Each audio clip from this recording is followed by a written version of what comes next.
Welcome, it's your friendly neighbourhood badger here, and I'm back for a quick update on my Necromancer Herald of Purity build, as I'm sure you've all been following along.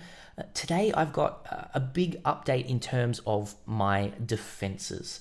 I've been having so much fun min-maxing this build. I've been pouring quite a bit of currency into this build, but now I've changed a few things up. As you can notice, first of all, over near my life and energy shield, I have just sitting here in base around about 11.1 thousand effective health. Between my 8,000 life and my 3,000 energy shield, roundabout, which is absolutely crazy. It does also mean that with my spirit offering, I'm getting up to 4.5 thousand energy shield, meaning that my effective health while spinning is around about 12.7k energy shield. Absolutely insane numbers there. I'm super excited about it. The way that we are doing this is through... Hello.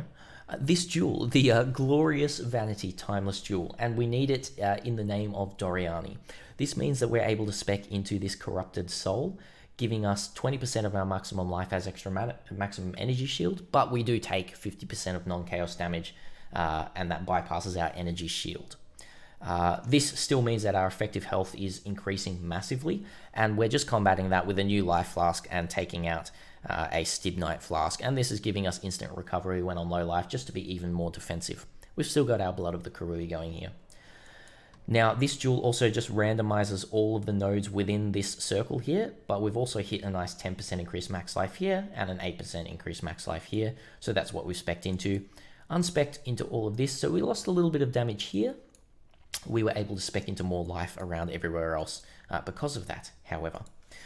If you did see my last update, you would have seen that I crafted this absolutely amazing belt here, and I've actually just life and mana modified it up to 20%, meaning we're just getting pretty crazy life from this belt here. Basically, if I take this belt out, we lose 800 life and 400 energy shield. So putting that in is giving us 1200 effective life, just like that. Crazy, just from a belt.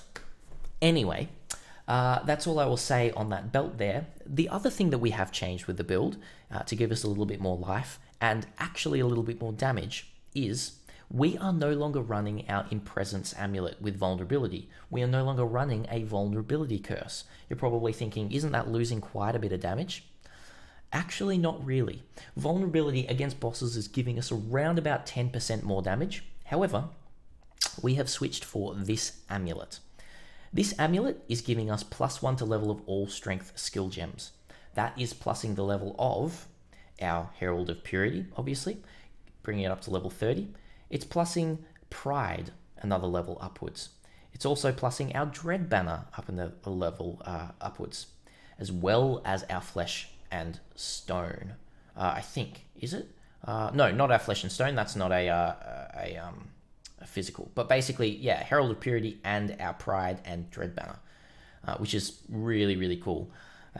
This is actually giving us more damage than what vulnerability even was. On top of that, we are able to get a top roll strength roll, top tier max life roll as well, increased maximum energy shield, and minions have increased move speed. So all around, this is way better than our Impresence. Now, this only cost me about 3x, although that is an absolute bargain. You could expect anywhere from 6 to 10x for an amulet like this, I would say. That's pretty much where we're sitting with the build now.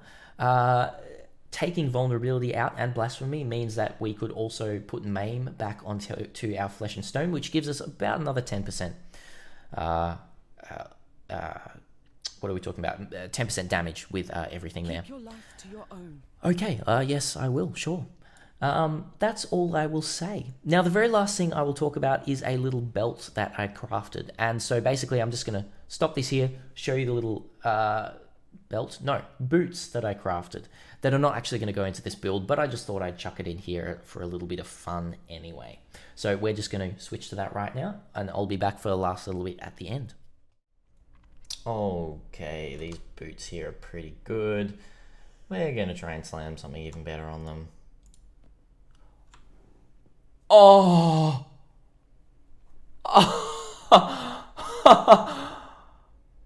Oh my goodness, my freaking luck this league is so dumb. Oh.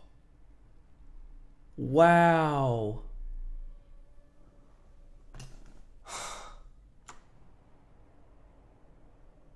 Oh my goodness. Whatever. Whatever. So there you have it. Those boots are pretty crazy. I can just show you them quickly in my stash here. I do have them priced up for around about 45x, I think. Here they are. Pretty amazing boots. Anyway, that's all I have to say today. Thank you very much for tuning in, guys. I will be back tomorrow on stream if you guys are following in on stream. I stream at around about 12 a.m. Australian Eastern Standard Time through to maybe 3 or 4 a.m. at the moment. Then I'll be looking at kind of widening those times as well when work starts to die down a little bit. And I start to hopefully rely a little bit more on streaming in the near future. So please definitely come along and watch me. It means the world to see people supporting what I'm doing here. It just means I'm going to be able to get more build guides out for new builds that I make. So a bit of a shameless plug here. Seriously, if you're enjoying this, then come along, see what you can gain from my streams. Thank you very much for watching, guys. And until next time, Badger out.